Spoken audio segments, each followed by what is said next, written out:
L'endroit où George Floyd a été tué est maintenant un lieu de paix, une sorte d'espace sacré. La mort de George Floyd a déclenché une chaîne d'événements dramatiques et a provoqué des manifestations dans le monde contre la brutalité policière et le racisme systémique. Pour Angela Harrelson, la mort est plus personnelle. La tante de George Floyd essaie d'accepter ce qui est arrivé à son neveu, qu'elle appelait Perry, son deuxième prénom. Mon mari m'a dit, regarde, il est à la télé. À ce moment-là, quand je l'ai vu, il était au sol. J'ai compris quand il disait qu'il ne pouvait plus respirer. Et j'ai dit, Perry, et j'ai dit, mon Dieu, qu'est-ce que je suis en train de voir? Et puis il a crié, maman, maman. Et puis tout s'est arrêté, je suis juste tombée. Et puis je me suis demandé si je ne venais pas de regarder un lynchage moderne. Angela Harrelson a aidé son neveu à s'établir à Minneapolis. Elle dit qu'elle se sent volée et en quelque sorte responsable. Quand on va dans certains endroits, on sent sa présence, mais il n'est plus là.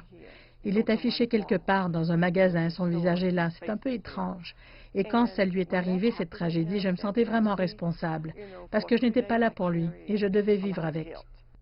Les manifestations de Minneapolis qui ont suivi la mort de George Floyd se sont rapidement propagées à d'autres villes américaines et ailleurs dans le monde.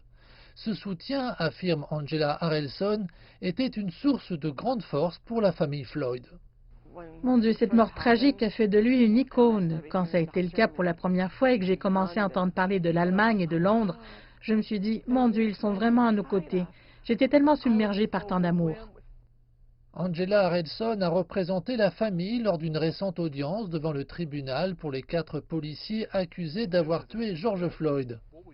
En ce qui concerne l'avenir, qu'aimeriez-vous qu'il se passe maintenant? Bien sûr, nous voulons la justice. Sa mort a ouvert un dialogue qui n'avait pas eu lieu auparavant. Le racisme n'est plus dans le processus de déni. Et c'est une belle chose. C'est quelque chose qui est maintenant respecté comme il se doit. Je sais que des choses avancent, et encore plus à l'avenir.